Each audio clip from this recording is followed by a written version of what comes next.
Thank you, Mr. Chairman. The state of our economy is still fragile.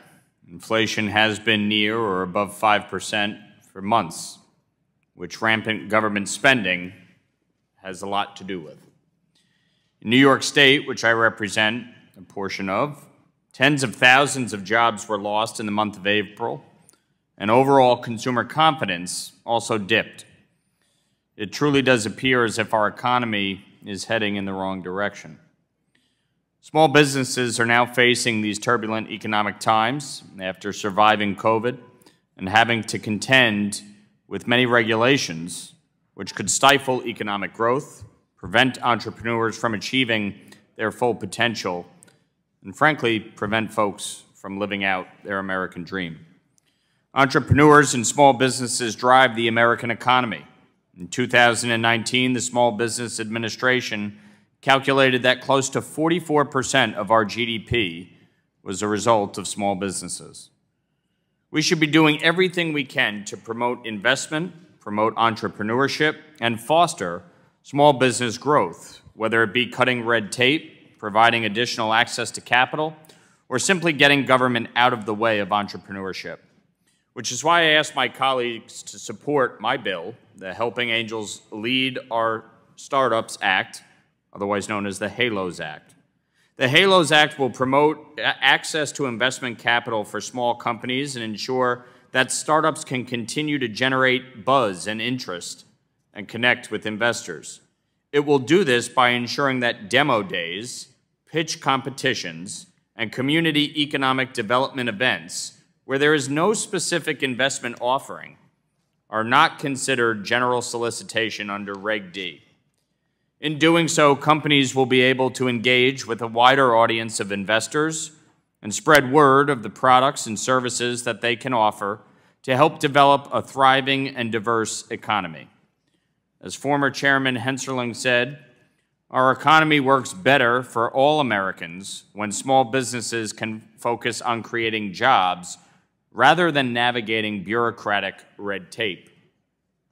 Barriers like the general compliance requirements on general solicitations can reduce opportunities for small businesses, entrepreneurs, and everyday investors, as they both soak up the amount of time and resources needed, but also deter small businesses who are afraid of unintentionally violating these laws. We have seen many successes from and since the passing of the Bipartisan Jobs Act over a decade ago that help reduce barriers to investment. The HALOS Act is a logical next step on the long road of clarifying and modernizing rules that will enable startups to find the resources they need to grow and thrive. The bill defines an angel investor and clarifies the definition of general solicitation to ensure that startups have the opportunity and ability to discuss their products and business plans at certain events known as demo days. Angel investors not only play a major role in financing individuals' efforts to pursue their dream and start a business, but also often provide a wealth of advice and support to these startups. By facilitating angel investment, we can work towards a stronger, more dynamic economy, lifting up entrepreneurs of all ages, and ensuring they have access to the early capital they require. In addition to driving economic force, angel investors provide, by supporting tens of thousands of small companies per year, long-term impact can be seen as companies such as Amazon, Costco, Facebook, Google, and Starbucks were all initially funded by angel investors.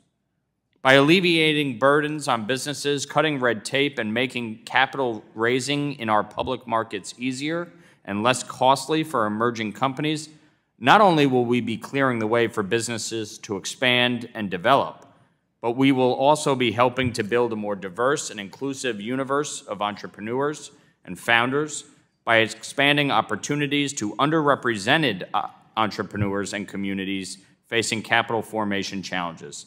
The HALOS Act will simply allow folks to get eyes on their businesses and potentially find the vital investor they need to succeed. Once again, I urge all of my colleagues to support this common sense and bipartisan measure to help our small businesses. I yield back my time.